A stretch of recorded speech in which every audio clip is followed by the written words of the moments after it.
अच्छा, मैं ये कह रहा था, चलो 11 स्टूडेंट हैं, अभी वो प्रोजेक्ट्स जो मैं आपको बता रहा था उसको मैं लास्ट में कर देंगे। इस तरह के और भी बहुत सारे प्रोजेक्ट्स हैं। अब मुझे नहीं पता कि आप लोगों की स्किल्स क्या हैं, क्या इस तरह के काम आप कर सकेंगे, क्योंकि ऑनलाइन क्लासेस चल रही हैं। अगर फिजिकल क्लासेस हो रही होती तो मैं भी आपकी काफ़ी हेल्प कर देता और दूसरे टीचर से भी आपको मिलवा देता, लेकिन क्योंकि फ़िज़िकल क्लासेस जो हैं वो हैं यहाँ पे, तो इस वजह से तो फिज़िकल क्लासेस नहीं हो रही है, इस वजह से काफ़ी इश्यूज़ हैं। तो चलो कोई बात नहीं, अभी हम आखिर में 10 मिनट इस पे बात करते हैं, डिबेट करते हैं। मैं आपको कुछ और अच्छे, असल में जितने लेटेस्ट लेटेस्ट ट्रेंड से रहते हुए आप प्रोजेक्ट करोगे ना, आपको आगे एफआईपी में और प्रोजेक्ट करने में और जॉब, ऑनलाइन जॉब करने में आसानी होगी। तो इस तरह से आप इंशाल्लाह अच्छे तरीके से आगे बढ़ सकोगे। जैसे मैंने ट्विटर का बताया है, वैसे ही मैं इमेज प्रोसेसिंग का भी करवा सकता हूँ कि इमेज प्रोसेसिंग में एरे यूज़ होते हैं। तो इमेज प्रोसेसिंग में आप फेस को रिकग्नाइज करना सीख लें अभी से। How to recognise the face. Face recognise करना मसला नहीं है, फेस रिकग्नाइज के सिस्टम को समझना असल इशू है, और उस पर लगाए जाने वाले एल्गोरिथम्स और डेटा स्ट्रक्चर का पढ़ना हमारा मेजर। तो हमें तो ये पता ही नहीं है कि फेस, थंब वगैरह कैसे रिकग्नाइज होते हैं। तो फेस को रिकग्नाइज करें और उस पर लगाए जाने वाले एल्गोरिथम को एनालाइज करें, क्या टाइम कॉम्प्लेक्सिटी है, कैसे लगा, कौन सा एल्गोरिथम है, कैसे काम करता है, और डेटा स्ट्रक्चर क्या इस्तेमाल हो रहा है। तो इज़ वेरी गुड। जो लेटेस्ट मॉडल का बिल्कुल जो अभी आजकल ट्रेंड है, उस वाले को प्रोजेक्ट में आप शामिल करें। ट्विटर के ट्रेंड को निकालने का, ठीक है, वेब क्रॉलर के थ्रू वेब में क्या चल रहा है न्यूज़पेपर में, उसको आप एनालाइज करें। तो इस तरह की जो प्रोजेक्ट्स हैं, ये मुझे नहीं पता कि आप कर सकेंगे नहीं कर सकेंगे, आपने ऐसा सोचा भी है या नहीं सोचा। मैंने जो आपको प्रोजेक्ट्स दिए हैं, ये तो बहुत ही जिसे कहते हैं ना, कन्वेंशनल टाइप के प्रोजेक्ट्स हैं, पुराने ज़माने के। मजबूरी है हमारा देना, और मैंने ये लेटेस्ट वाले प्रोजेक्ट नहीं रखे अभी इसमें। तो इस बेसिस पे आपने कहा कि मूवी सर्चिंग का और ये सर्चिंग का, तो वो तो आप बनाने में तो कोई इशू ही नहीं है, ये तो आप बना ही लेंगे, बने बनाए कोड भी मिल जाएंगे। हाँ, बात तो हम इस पे भी डिबेट करते हैं थोड़ी देर में ना, जब एंडिंग ऑफ क्लास हो रही होगी उसके आखिर के 10-15 मिनट हम इस पे लेते हैं और डिबेट करते हैं, और आप लोगों को टाइम देते हैं कि थिंक अबाउट दैट कि हम क्या चाहते हैं। जहाँ तक मेरी बात है कि मैं आपकी कितनी हेल्प कर सकता हूँ, तो आप ऑनलाइन एक्स्ट्रा क्लासें लेके, हमने क्लास में भी हमने की थी, समर में भी किया हमने। जो लोग इंटरेस्टेड थे उनकी एक्स्ट्रा क्लासें लेके जो है उनको हमने प्रोजेक्ट समझाया। आप भी समझना चाहेंगे, आपको भी समझाएंगे, आइडिया देंगे कैसे होता है, तो इससे आप सीखेंगे। अब आप अब आप अगर मूवी सर्चिंग प्रोग्राम बनाए मैं ये नहीं कहता, लेकिन उससे सीखेंगे इतना नहीं जितना आप इन नई चीज़ों से सीख सकेंगे। मुश्किल, देखिए, नई चीज़ें करेंगे, आपको आती नहीं है, सीखेंगे तो फिर टाइम भी लगेगा और मुश्किल भी होगी, और कभी कुछ जगहों का कुछ स्टेजेस पे आप डिसअपॉइंट भी होंगे, यार काश नंबर के लिए हम हल्का प्रोजेक्ट ले लेते। तो फिर वो लड़के सामने नहीं आ सकेंगे जो बेसिकली अच्छा काम कर सकते हैं। तो इसलिए हर लेवल के स्टूडेंट्स को हमें आगे की तरफ लेके जाना होता है, तो हल्के से लेकर हैवी प्रोजेक्ट सारे आपके सामने आ जाएंगे अभी थोड़ी देर में। आइए भाई सिलेक्शन सॉर्ट करते हैं।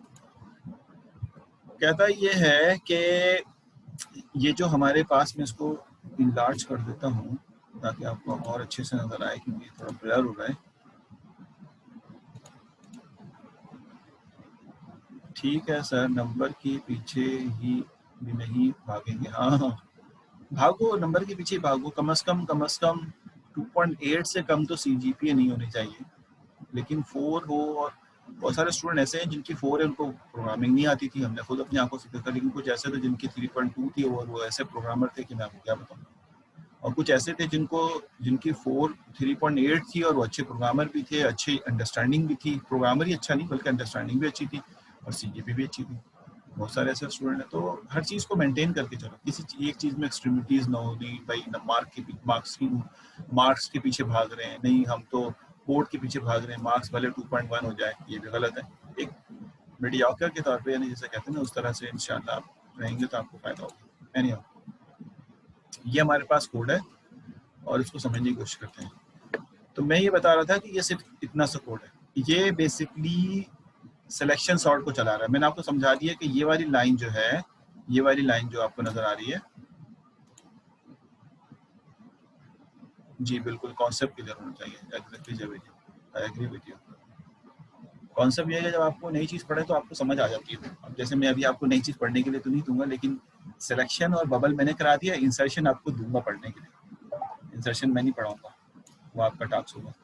अच्छा, for i is equal to 0 to n-2, आपको मैंने ये बताने की कोशिश की कि आप सबको जो स्टूडेंट सोच रहे होंगे n-2 तक क्यों दिया, तो मैं इसको क्लियर कर रहा हूँ कि अगर आपका डेटा 1 से n तक होता तो लूप इसका लूप जो है वो n-1 तक चलता, और अगर डेटा 0 से लेकर n-1 तक है तो एक कम चलाते हैं हमेशा आउटर लूप, तो n-1 का एक कम क्या होगा, n-2।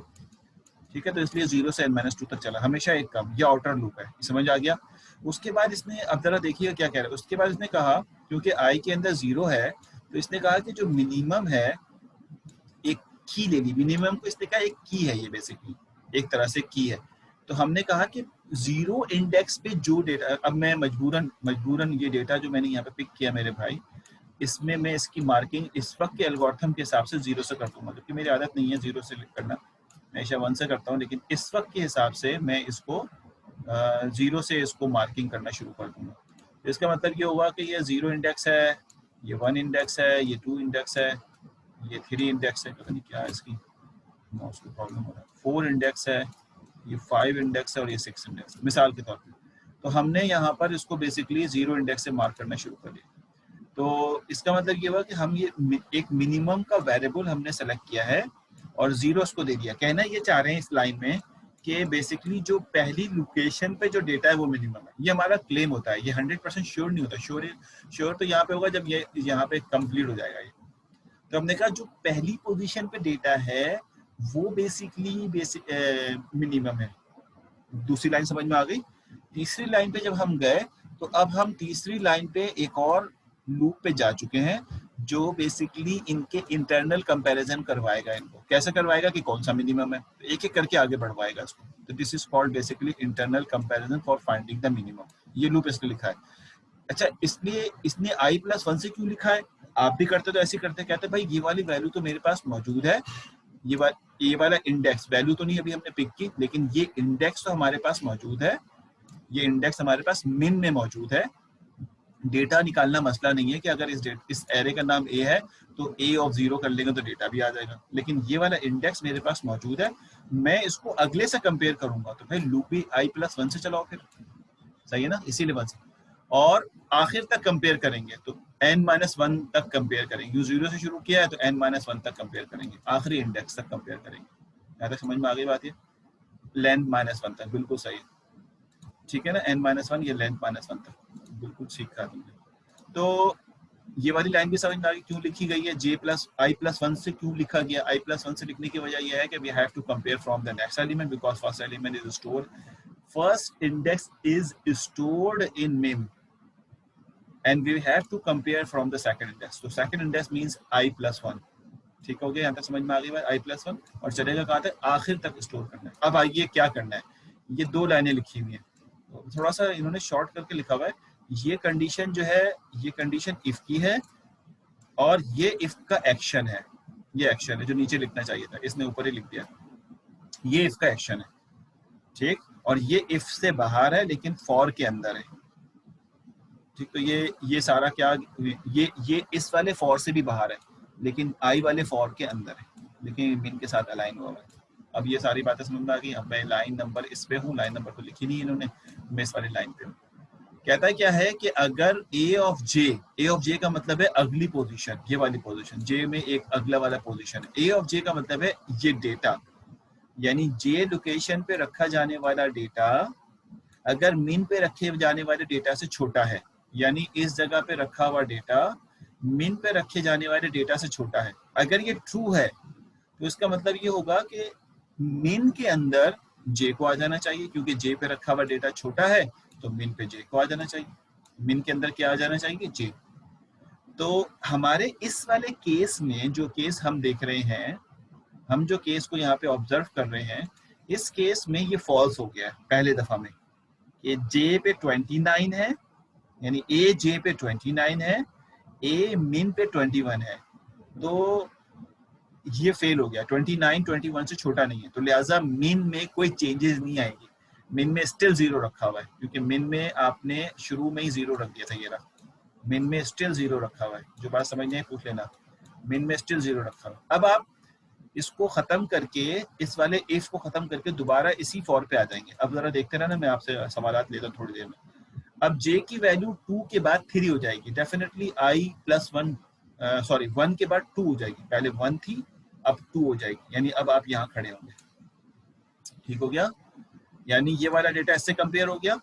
अब आपने अगले से कंपेयर करना है, जो भी मिन है।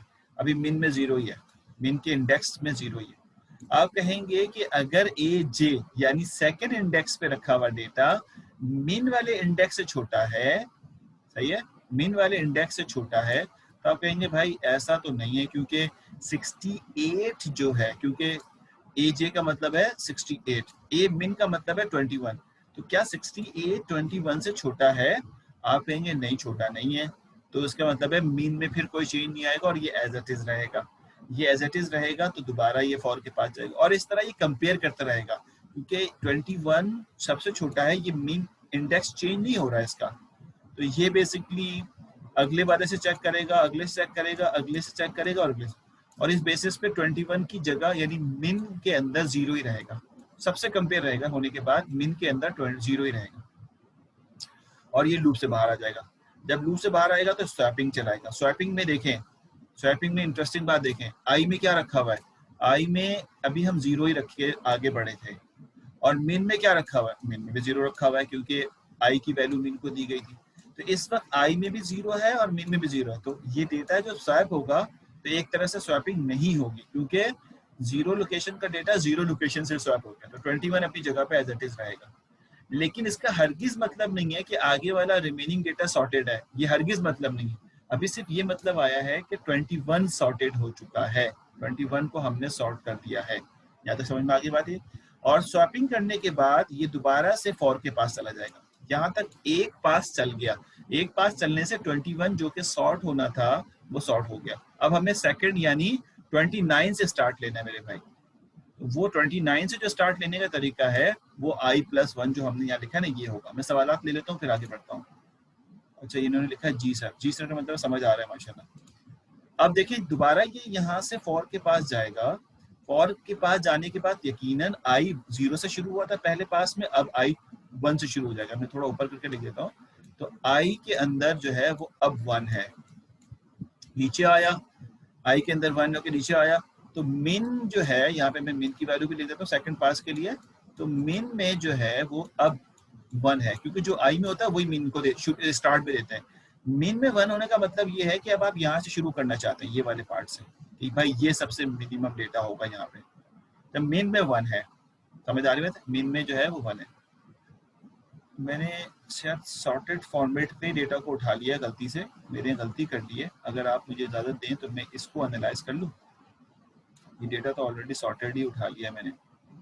अगर आप इसको इजाज़त दें तो मैं इसको इसके ज़रिए एनालाइज कर लेता हूँ, क्या कहते हो? ताकि हमें थोड़ा चेंज तो नज़र आए। जी जी, मैंने गौर नहीं किया था, मैं गलती से उस पर चला गया था। तो मैं, आप इजाज़त दें तो मैं इसको कर लेता हूँ ताकि आपको कन्फ्यूजन ना हो। मैं सब मिटा दिया इसीलिए। ठीक है, इस वाले डेटा पे आ जाते हैं ताकि हमें एनालाइज करने में आसानी हो। अच्छा जी, मैंने इस डेटा को पिक कर लिया दोबारा से, और अब मैं जल्दी जल्दी पहले वाले ही पार्ट को सॉल्व कर देता हूँ, क्योंकि पहला लूप तो हम चला चुके थे और हमें समझ भी आ गया था। तो पहले लूप को हम दोबारा से चला लेते हैं। लिख देता हूँ मैं ताकि आसानी हो। 0 1 2 3 4 5 और 6, ठीक है, 5 और 6 यानी 0 से लेकर n-1 तक। बहुत क्विकली चलाता हूँ मैं इसको। इस वक्त i में 0 है, इस वक्त i में 0 है, और मिन के अंदर भी 0 है। ये समझ में आती है आपकी बात, क्योंकि जो i में होता है स्टार्ट में मिन में वही होता है। ये कहने का मकसद ये होता है कि 0 लोकेशन पे मिनिमम डेटा है। अभी इनका कहने का मकसद ये है। तो 0 लोकेशन पे मिनिमम डेटा है, और ये ऐसा ही है। हमारे पहले केस में भी ऐसा ही था, अभी भी ऐसा ही है। क्योंकि 17 हमें सबसे छोटा नज़र आ रहा है ना, तो ये कंपेयर करता रहेगा यहाँ पे और फेल होता रहेगा, क्योंकि सेकंड लोकेशन का डेटा पहली लोकेशन यानी मिन के लोकेशन से छोटा है, फेल हो गया। फिर ये तीसरी लोकेशन का डेटा मिन से छोटा है, फेल हो गया, सब फेल हो जाएंगे। तो ऑटोमेटिकली आखिर में आई में भी 0 रहेगा और मिन में 0 ही रह जाएगा। तो ये इंटरचेंज होते वक्त ऐसे ही रहेगी। समझ में आती है ना बात? उसके बाद यहाँ से जब आप आगे बढ़ेंगे, ये तो ऐसे ही रह गया, उसके बाद जब आगे बढ़ेंगे तो यकीनन हम यहाँ पे इस आई को चेंज करेंगे और आई की वैल्यू हमारे पास आ जाएगी 1 के बराबर। आई की वैल्यू आ जाएगी 1 के बराबर और मिन की वैल्यू आ जाएगी हमारे पास इनिशियली 1 के बराबर। ठीक, इसका मतलब है कि हमने ये डेटा सॉर्टिंग कर दी है, अब इसकी बारी है। यहाँ से शुरू करो, 1 का मतलब ये। जब यहाँ पर आप आएंगे तो मिन के अंदर 1 होगा और वो कहेगा कि 2 से शुरू करो कंपैरिजन, तो 2 से कंपैरिजन शुरू होगा और क्या कह रहा है कि दूसरी लोकेशन पे रखा हुआ डेटा यानी 68 मिन लोकेशन पे रखे हुए डेटा से छोटा है। मिन का मतलब है 1 लोकेशन 29। तो कहेगा नहीं, फेल हो गया।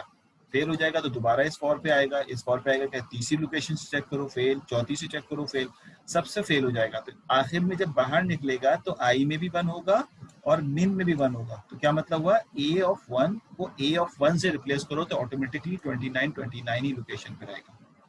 ये समझ में आ गई बात है? उसके बाद ये 68 के पास जाएगा। यानी 68 के पास कैसे जाएगा कि हमने 2 दफा आई चला दिया, अब तीसरी दफा आई के लिए जा रहे हैं। तो आई इज इक्वल टू 2 और मिन इज इक्वल टू 2। क्योंकि मिन को 2 क्यों करता हूँ कि आई को 2 किया तो वही वैल्यू मिन को दे दी। इसका मतलब है 2 डेटा आपने सॉर्ट कर दिया, 0 0 पहली लोकेशन। अब आप यहाँ से शुरू करने जा रहे हैं 2 से। तो अब आप कंपैरिजन करने जा रहे हैं 3 लोकेशन से, क्योंकि आई में 2 है तो ये तीसरी लोकेशन से कंपेयर होगा। तो आप कहेंगे तीसरी लोकेशन पे रखा हुआ डेटा मिन यानी दूसरी लोकेशन पे रखे हुए डेटा से छोटा है। आप कहेंगे नहीं, क्योंकि तीसरी लोकेशन पे जो डेटा है वो है 90, तो वो दूसरी लोकेशन से छोटा नहीं है। आप दोबारा इसी फॉर पे आ जाएंगे। दोबारा जब इस फॉर पे आएंगे तो आप कहेंगे कि 4th लोकेशन पे रखा हुआ डेटा क्या मिन लोकेशन से छोटा है? 4th लोकेशन पे 45 है, मिन लोकेशन पे 68 है। आप कहेंगे हाँ ट्रू हो गया, बहुत देर बाद ट्रू हुआ है भाई, अल्लाह का शुक्र है, ये ट्रू हो गया। यानी ये वाली कंडीशन ट्रू हो गई, ये कंडीशन जो लिखी हुई है ट्रू हो गई। अगर ट्रू हो गई है तो फिर आप इसके पास आएंगे, इसकी बॉडी में, ये बॉडी है बेसिकली। इसकी बॉडी में आके क्या कहेंगे, आप कहेंगे कि इस वक्त जो जे है, जे में 4 है, वो मिन है बेसिकली, उस जगह पे मिन डेटा है। इस वक्त जो जे है जो कि 4th है, तो मिन अब अपडेट हो जाएगा और मिन में 4 आ जाएगा। तो अब मिन में 4 आ गया, आई में 2 ही है लेकिन मिन 4 हो गया। और फिर दोबारा फॉर के पास गया। फॉर के पास जाने के बाद इसने कहा कि 5th लोकेशन में देखो, तो 5th लोकेशन में रखा हुआ डेटा मिन लोकेशन में रखे हुए डेटा से छोटा है। तो 5th लोकेशन में 34 है और 4th लोकेशन पे 45 है। आप कहेंगे ट्रू हो गया। ट्रू होगा तो दोबारा इसके पास आएगा। दोबारा इसके पास आने के बाद कहेगा कि जे इंडेक्स को मिन को दे दो, तो 5th जो है इसमें आ जाएगा। तो इसका मतलब है जे की वैल्यू मिन में चली जाएगी। जे का मतलब है इंडेक्स, नॉट डेटा। बहुत सारे लोग डेटा समझते हैं, इंडेक्स है जे। तो मिन में 5 आ जाएगा। तो मिन अब जो है वो 4 की बजाय 5 हो जाएगा। मिन में 5 आ गया। अब मिन में 5 आने के बाद दोबारा ये ऊपर जाएगा और कहेगा कि भाई 6th लोकेशन का डेटा 5th लोकेशन से कंपेयर करो, तो कहेगा फेल हो जाएगा। तो इसका मतलब फाइनली जब ये इस लूप से बाहर निकलेगा तो आई में तो 2 होगा लेकिन मिन में 5 होगा। तो अब देखिए बहुत आसान हो गया कि 2 लोकेशन का डेटा को 5th लोकेशन से इंटरचेंज करो, 2 लोकेशन के डेटा को 5th लोकेशन से इंटरचेंज करो, तो यहाँ पर 34 आ जाएगा और यहाँ पे 68 आ जाएगा। दिस इज कॉल्ड बेसिकली 34 और दिस इज कॉल्ड 68। तो समझ में आ रहा है ना ये तो। और उसके बाद फिर यहाँ तक का डेटा सॉर्ट हो जाएगा। यहाँ से स्वैपिंग करने के बाद दोबारा आई के पास जाएगा और आई इज इक्वल टू 3 के लिए चलाएगा। आई इज इक्वल टू 3 के लिए चलाएगा, सिमिलर वर्क में चलेगा और इस तरह करते करते। तो ये वाला पार्ट जो हमने लिखा है, ये जो सेकंड लूप हमने लिखा है, ये मिनिमम फाइंड करने के लिए है और ये पासेस चलाने के लिए है, और ये जो लिखा है ये स्वैपिंग करने के लिए है, ताकि जब मिनिमम मिल जाए तो स्वैपिंग करा दो। तो 3 हिस्सों में डिवाइड करके हमने एल्गोरिथम को लिख लिया और ये आपको सॉर्टिंग करके दे देगा। अब मैं आपके सवाल देख लेता हूँ, समझ आ गया तो हम आगे बढ़ते हैं। सर 90 वाला रिपीट कर दें, 90 वाला रिपीट कर देते हैं एक दफा और, यानी 90 वाले को चलाना है। सिमरा मैं चला देता हूँ। यहाँ तक बात समझ में आ गई ना। अब आप 3 डेटा सॉर्ट कर चुके हैं तो आई इसका मतलब है चौथे पे चला जाएगा। आई की वैल्यू जो है 3rd हो जाएगी। 3 का मतलब 0 1 2, तो आई 3 हो गया। तीसरा लूप चला रहे हैं आप, आई इज इक्वल टू 3, ये है पासेस। आप नीचे आए, आई की वैल्यू मिन को दे दी। अब मिन अपडेट हो गया, पुराना मिन खत्म, नया मिन आ गया। मिन आ गया आपके पास 3, मिन भी 3 आ गया। मैं सवाल देख लेता हूँ भाई, शायद कोई और बात पूछी हो बिफोर गोइंग और बिफोर प्रोसीडिंग। मैं दोबारा सवाल पूछ लेता हूँ। क्लियर? ठीक है, मैं एक दो स्टूडेंट ने पूछा है तो मैं उनको जवाब दे रहा हूँ। आई इज इक्वल टू 3, क्योंकि देखो जो बड़ी लाइन डाल रहा हूँ ना यहाँ तक का क्लियर हो चुका है, तो इसको शामिल भी नहीं करेंगे हम बाद में। अब आई 3 है तो मिन भी 3 है। देखो मैं बार बता रहा हूँ, मिन 3 करने का मतलब ये होता है कि वी आर क्लेमिंग कि लोकेशन 3 पे रखा हुआ डेटा सबसे मिनिमम है, लेकिन ऐसा होता नहीं है, तो क्लेम करते हैं। आगे देखें क्या चेंजेस आएंगी वो नजर आ जाएगा। अभी मैं इसके मार्कर का कलर चेंज कर देता हूँ।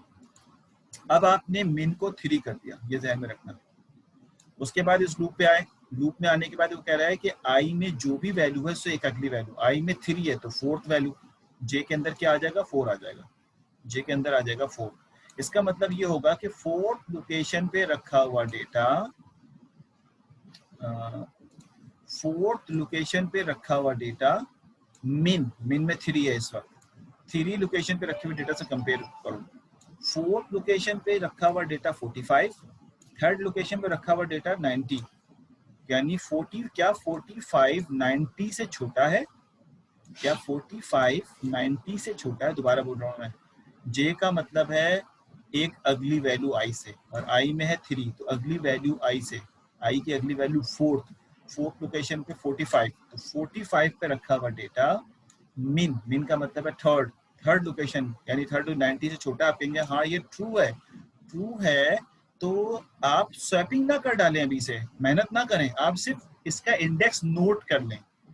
क्या नोट कर लें? कि इस वक्त जितना हमने टेस्ट किया है, और सुनो, इस वक्त हमने जितना तक टेस्ट किया है, क्योंकि अभी कंप्लीट टेस्टिंग नहीं हुई, उस वक्त तक मिन इस लोकेशन पे है। तो किस लोकेशन पे है? जे लोकेशन पे। जे में क्या है? 4, तो मिन के अंदर क्या आ जाएगा? मिन में 3 के बजाय 4 आ जाएगा। ठीक हो गया? अब फिर दोबारा ऊपर जाएंगे, इसी वाले फॉर में जाएंगे, और इस वाले फॉर में 4 के बाद 5 आ जाएगा। 4 के बाद क्या आ जाएगा? 5। क्या कह रहा है? फिफ्थ लोकेशन का डेटा मिन लोकेशन से कंपेयर करो। फिफ्थ लोकेशन का डेटा 68 को मिन से कंपेयर करो। मिन के अंदर फोर्थ लोकेशन, मिन फोर्थ लोकेशन पे 45 से, क्या 68 45 से छोटा है? नहीं है, तो लिहाजा अंदर नहीं आएगा, फेल हो जाएगा। उसके बाद फिर आगे जाएगा और इस जे के अंदर 6 कर देगा। कहेगा 6 लोकेशन का डेटा मीन से कंपेयर करो। 6 लोकेशन पे 89 को कंपेयर करो फोर्थ लोकेशन यानी 45 से, तो फेल हो जाएगा। और उसके बाद ये बाहर निकल के यहाँ आएगा। अब आप बताइए आई में क्या होगा और मिन में क्या होगा? आई में कोई चेंज नहीं आया, आई में 3 रहेगा, आई जो है स्टिल 3। मिन में क्या होगा? मिन में 4। तो क्या कहना चाह रहा है कि फोर्थ लोकेशन को 3 लोकेशन से इंटरचेंज कर दो। फोर्थ लोकेशन यानी ये वाला 45 और इस ये वाला जो है, अब आपके पास कितना हो जाएगा? 90। नाउ यू आर सॉर्टेड, यानी आपने यहाँ तक का डेटा सॉर्ट कर दिया। अब आप 4 पे खुद ब खुद आ जाएंगे, क्योंकि आई की वैल्यू अब 4 से शुरू करेंगे आप, क्योंकि जब ये सॉर्टिंग करने के बाद ऊपर जाएगा तो आई जो है 4 से। इस तरह ये आपका सॉर्टेड होता चला जा रहा है। आप एक डेटा पिक करते हैं, उसके बाद उसको इंटरचेंज कर देते हैं। एक डेटा पिक करते हैं मिन निकालने के लिए, और उसके बाद ये बेसिकली प्रोसेस आप आगे फॉरवर्ड करते हैं। मेरे ख्याल समझ आ गया होगा जिन्होंने सवाल पूछा था। यस, मिन ने सेव कर दिया। जी सर, क्लियर हो जाएगा। अब नहीं भी क्लियर हुआ तो आप पता क्या करें, इस काम को डिसेंडिंग ऑर्डर में करें। अभी हम असेंडिंग में कर रहे हैं ना, डिसेंडिंग में करें तो आप इंटरेस्ट होगा आपका कैसे हो रहा है। ठीक है, फिर आपको थोड़ा मजीद समझ में भी आएगा। अपनी मर्जी से दूसरा एल्गोरिथम लिख लें। अच्छा जी फवाद साहब, माशाल्लाह गुड स्टूडेंट। ये हमने तो सॉर्टिंग एल्गोरिथम भी समझ लिया, ड्राई रन भी कर दिया। एल्गोरिथम आप किसी और तरीके से लिखना चाहें आप लिख लें। अब आपका जो टास्क अगला है वो ये है कि हम इसकी टाइम कॉम्प्लेक्सिटी निकालना चाहते हैं।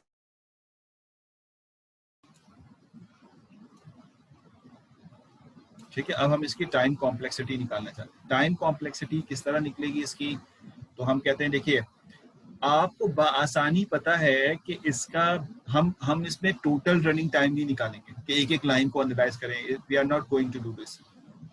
We are basically going to running time. We are finding the basic operation. जी सर, बेसिक ऑपरेशन कौन सा है? सही लिखा है मोहम्मद अम्मार, एक चीज एक्स्ट्रा लिख दी है। ये जो पार्ट है ना, ये वाला पार्ट, ये भी बेसिक ऑपरेशन में शामिल नहीं होता, क्योंकि ये तो इफ की बॉडी है, कभी जाओगे कभी नहीं जाओगे इसके अंदर। ठीक है, बेसिक ऑपरेशन सिर्फ ये वाला इफ है, बस ये वाला इफ। इसको हर दफा कंपेयर करना है। बिल्कुल सही लिखा है। सवाल एग्जाम में 1 नंबर का आता है कि इस एल्गोरिथम का बेसिक ऑपरेशन बताइए सर, डिसेंडिंग में होगा तो ग्रेटर कर लेंगे। जी सही लिखा है तुमने, इफ वाला, ठीक है। तो अब मैं पूछता हूँ कि कितने तादाद के हिसाब से कितने बेसिक ऑपरेशन है। तो आप कहेंगे एक बेसिक ऑपरेशन है। वेरी गुड यमुना, एक बेसिक ऑपरेशन है। This algorithm has only one basic operation. Whenever we will do for the basic operation, इसकी जो ना क्लास चेंज नहीं होगी। अगर मैं इसको टोटल रनिंग टाइम से करूं, सही लिखा सबने, बिल्कुल माशाल्लाह बहुत अच्छा पढ़ रहा हूँ। मतलब तारीफ ज्यादा नहीं करनी चाहिए वरना नजर भी लग जाती है, टीचर की नजर में लग जाए, बाद में सब बोर होना शुरू हो जाए। अच्छा, तो बेसिक ऑपरेशन बेसिकली एक है और वो है इफ। तो एग्जाम में आता है बताइए इसमें कितने बेसिक ऑपरेशन है। अब हम देखेंगे, ये मैं आप लोगों से पूछ रहा हूँ कि इस बेसिक ऑपरेशन किसके अंडर सुपरविजन में काम कर रहा है। आप कहेंगे एक इस फॉर के अंडर सुपरविजन में, एक इस फॉर के अंडर सुपरविजन में। कंफ्यूजन तो नहीं है ना? अभी मैं बेस्ट और वर्स्ट केस की बात नहीं कर रहा। जो जर्नल एल्गोरिथम लिखा जाता है वो वर्स्ट केस का ही होता है, 2 लूप के अंदर सुपरविजन में। तो मैं यहाँ पे यूं लिख सकता हूँ ना भाई कि T n is equal to, अब देखो मैं, क्योंकि एग्जाम में तो आपने खुद लिखना है ना, खुद सॉल्व करना है, तो मैं लिखूंगा T n is equal to, अब जरा देखिएगा क्या लिखने जा रहा हूँ मैं। T n is equal to, मैं कहूंगा बेसिक ऑपरेशन एक है लेकिन 2 फॉर के सुपरविजन में। तो पहले फॉर के लिए मैं समीशन लिख दूं यहाँ पे, पहले फॉर का समीशन ये आ गया। क्या लिखूंगा? आई का लूप है तो आई कहाँ से शुरू हो रहा है? 0 से शुरू हो रहा है। कहाँ तक जा रहा है? n-1 n-2 तक। बिल्कुल सही लिखा आपने, ये सही लिखा है ना पहला लूप। इसके अंदर दूसरा लूप है, अब आपको अच्छी तरह समझ आ रहा होगा, इसके अंदर दूसरा लूप है, ठीक है। दूसरा लूप किससे शुरू हो रहा है? जे से। इसके स्टार्टिंग पॉइंट क्या है जे का? i+1। बिल्कुल सही लिखा है जिन जो लोग लिख रहे हैं i+1, सॉरी फॉर राइटिंग। और ये कहाँ तक जा रहा है? ये जा कहाँ तक रहा है? ये जा रहा है n-1 तक। बिल्कुल आसान है जो मैंने आपको सिखाया है। समीशन साइन को तगड़ा कर लें आप। ये 2 लूप हो गए, इसके अंदर टोटल बेसिक ऑपरेशन कितने हैं? आप कहेंगे एक बेसिक ऑपरेशन है, सही है। अब आप इसको सॉल्व कर लीजिए, जो आंसर आएगा वो रनिंग टाइम होगा, उससे टाइम कॉम्प्लेक्सिटी यानी फैमिली डिसाइड कर लेते हैं। यहाँ तो कोई कंफ्यूजन तो नहीं है ना जो मैंने ये बनाया, क्योंकि ये आगे स्लाइड में बनी हुई नजर आएगी। मैंने इसलिए बनाया कि आपको लगेगा हमें टीचर भी खुद बना रहे हैं, तो ये मैंने आपको इसी एल्गोरिथम को देखते हुए बनाया। गुड, आगे बढ़े। अब अगर हम आगे जाते हैं तो ये कहता है कि नेक्स्ट करने के लिए कहता है कि the analysis of the selection sort is straightforward. The input size is given by the number of the element n, total n number element of n है। The key comparison is aj is less than ab। देखिए ये कह रहे हैं ना key comparison basic operation, this is called key comparison या basic, यानी जो मेन पार्ट है एल्गोरिथम का वो ये है जो सारा काम कर रहा है। The number of the times is executed depend only the array size and is given the following sum। इस सम के ऊपर डिपेंडेंट करेगा। वो क्या है मैं आपको बता देता हूँ, आपको लिख के दिखा चुका हूँ मैं, इसकी ज़्यादा मेहनत नहीं करनी मुझे। ये रहा, एक तो गलती होगी तो हम सही कर लेंगे। यही लिखा था मैंने अभी, सी समटाइम टी लिखा जाता है, sometime C C for computation. तो सी लिख दिया इन्होंने, सी मान लिया आप उसको। C of N is equal to 0 to n-1 j i+1 to n-1 is of one basic operation। ये तो मैंने लिख दिया था ना। अब इसको सॉल्व करते हैं। आप में से कितनों को याद होगा, वो तो मैं कॉपी करना भूल गया था ना, तो क्या चीज कॉपी करना भूल गया था? क्या कॉपी करना भूल गया था? प्रॉपर्टीज। तो प्रॉपर्टीज जो है वो मैं दोबारा से यहाँ पे आपको शो भी कर दूंगा। तो कहता है C n is equal to 0 n-2 and j is equal to i+1 से n i। पहली प्रॉपर्टी ये थी, हाँ पहली प्रॉपर्टी ये थी कि अगर आपके समीशन में जिन लोगों को थोड़ी दुश्वारी हो रही है तो वो सुन लें कि पहले हम इस समीशन को ओपन करेंगे। इस समीशन में अगर हम देखें, मैं आपको शो कर देता हूँ, कोई इशू नहीं है, थोड़ा टाइम ही लगेगा, लेकिन ये कि थोड़ी सी याददाश्त वापस आ जाएगी हमारी। ये देखें ये कि अगर हमारे पास, सॉरी ये नहीं,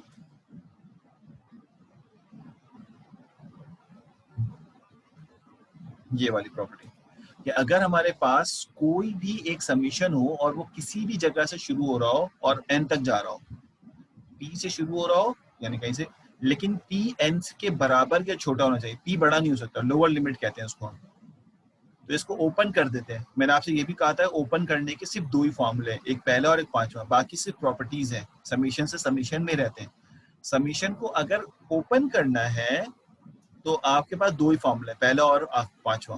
तो पहला फॉर्मूला क्या है कि अगर P से शुरू करके n तक जा रहे हैं और अंदर 1 होना जरूरी है, तो फॉर्मूला होता है upper limit minus lower limit plus 1, upper limit minus lower limit plus 1। ये फॉर्मूला, इसके आप स्क्रीनशॉट भी ले लें अपने मोबाइल से ताकि आपको बार बार यहाँ पे आना ना पड़े। मैं फॉर्मूला जिन्होंने लिखा सही लिखा है बिल्कुल, upper limit. Very good Simra, ये फॉर्मूला लिखने का तरीका मुझे बहुत अच्छा लगता है कि आप उसको इस तरह याद रखें, upper limit minus lower limit plus 1। अच्छा जी, अब आप आइए आगे जहाँ पे हम स्टैंड करते थे। जी सर, यहाँ पे थे। तो we will open the first summation sign. First summation sign में क्या लिखा हुआ है कि i इज इक्वल टू 0 से लेकर अपर लिमिट क्या है n minus 2, i is equal to j is equal to i plus 1 से लेकर n माइनस 1 तक, और अंदर 1 है। तो अब हम इस पे फार्मूला लगाते हैं। क्या फार्मूला लगेगा? जो फर्स्ट वाला हमारे पास आउटर समीशन साइन ही एज इट इज रहेगा, इस वाले को हम अंदर वाले को ओपन कर रहे हैं फॉर्मूले से, नंबर 1 से। Upper limit n minus 1 minus lower limit i plus 1, देखिए i plus 1, upper limit minus lower limit, ठीक हो गया, और प्लस 1। ये हो गया अपर लिमिट, ये हो गया लोअर लिमिट, और ये हो गया प्लस 1। कोई कंफ्यूजन तो नहीं है इसके अंदर? अब इसमें सिंपल अलजबरा है, जिसकी अलजबरा स्ट्रांग हुआ आगे। तो ये इसको ओपन कर लिया। ओपन करने के बाद क्या हुआ हमारे पास एक्चुअल में, ये वाला 1 और ये वाला जब ओपन करेंगे तो एक 1 से एक 1 कैंसिल हो जाएगा, तो बचेगा क्या, n माइनस 1 माइनस आई, n माइनस 1 माइनस आई, ठीक हो गया, ये बच गया। अब आप इस वाली सिचुएशन में खड़े, ये रहा, इसको सॉल्व करने से पहले इसको देख, याद है हमें इसको सेपरेट कर लेंगे। अब इस पे कोई फॉर्मूला नहीं अप्लाई हो रहा है, इस पे फॉर्मूला अप्लाई हो रहा है कि आप इसको सेपरेट कर लें। सेपरेट करने का मतलब ये है, गो बैक अगेन, तो मसला नहीं है, हम दो तीन स्लाइड पीछे चले आते हैं। और यहाँ पर जरा देखें तो ये फॉर्मूला नंबर 4 अप्लाई हो रहा है कि अगर समीशन में कोई प्लस या माइनस हो रहा हो तो हम इसको अलग अलग समीशन में ले जाते हैं। आप लोगों के फॉर्मूले भी देख लेते हैं। वेरी गुड, प्रॉपर्टी नंबर 4, कमाल हो गया।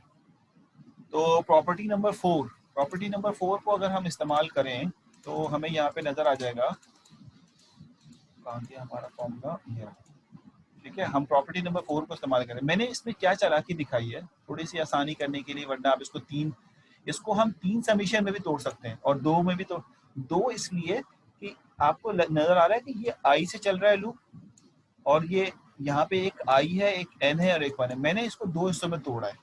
2 हिस्सों में इस तरह से कि एक को मैंने n-1 कहा है और एक को मैंने i कहा है, ठीक है। तो हमारे पास 2 समीशन साइन आ जाएगा।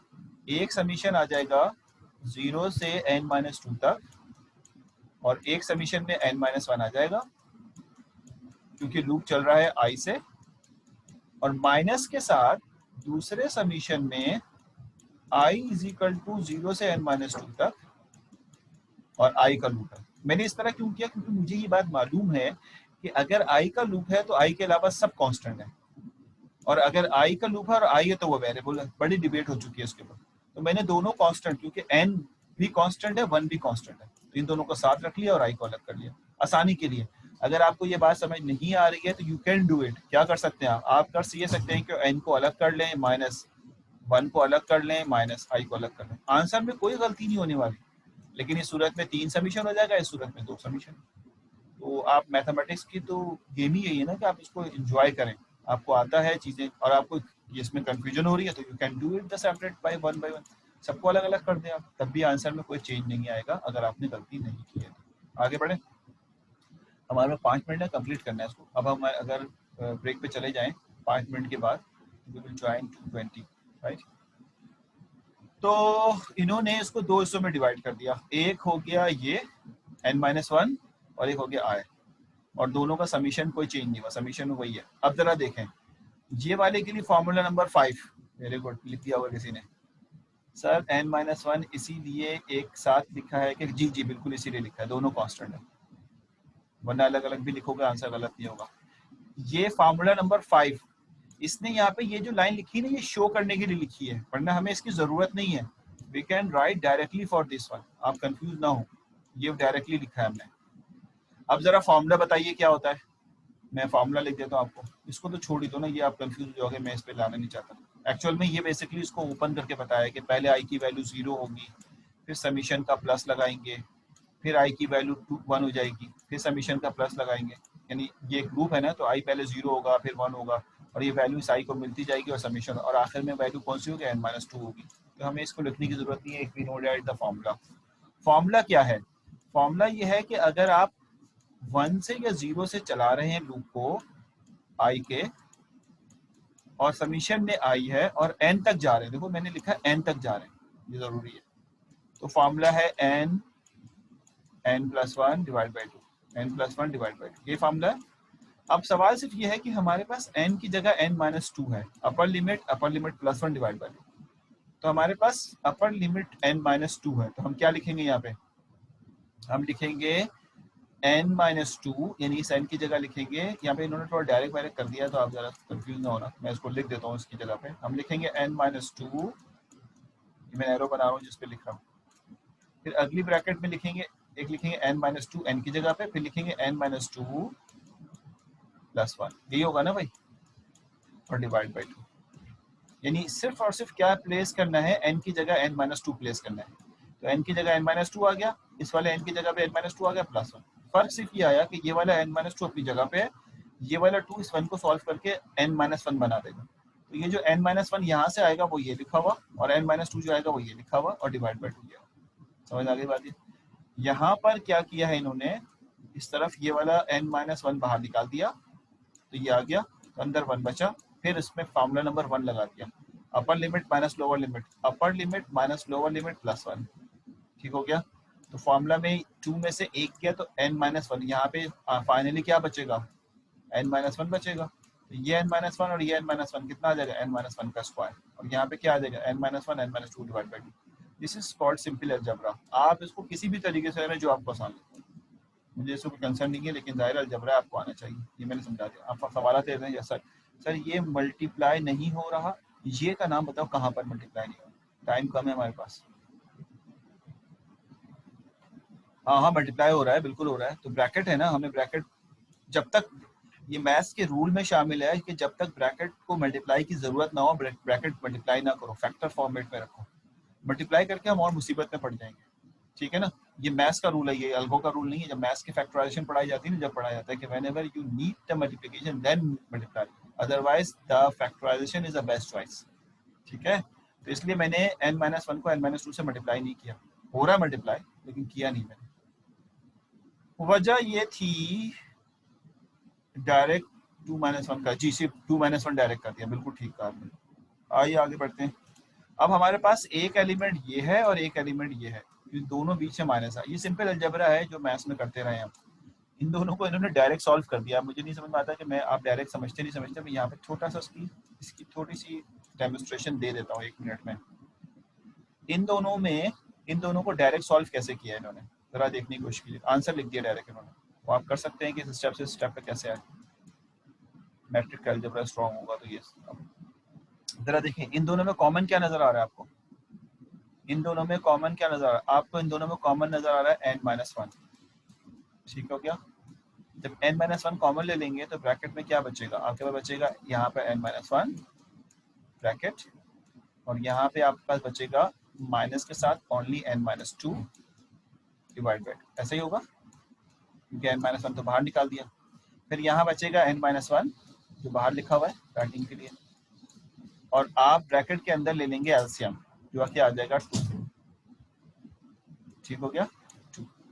जब एलसीएम लेंगे तो इसके नीचे तो 2 1 है, तो ये 2 से मल्टीप्लाई हो जाएगा, तो ये हो जाएगा 2n-2, और ये माइनस से मल्टीप्लाई हो जाएगा -n +2। आपके पास फाइनली क्या बचेगा, 2 से 2 कट जाएगा, 2 से 2 कट जाएगा, और 2n में से n जाएगा तो क्या बचेगा, यहाँ तो बाहर n-1 ही रहेगा, और यहाँ पे बचेगा n/2। फाइनली आप क्या लिख सकते हैं, जो ये लिखा हुआ है इन्होंने n-1 divide by 2, n-1 n ये वाला n-1 ये वाला डिवाइड बाई 2, n-1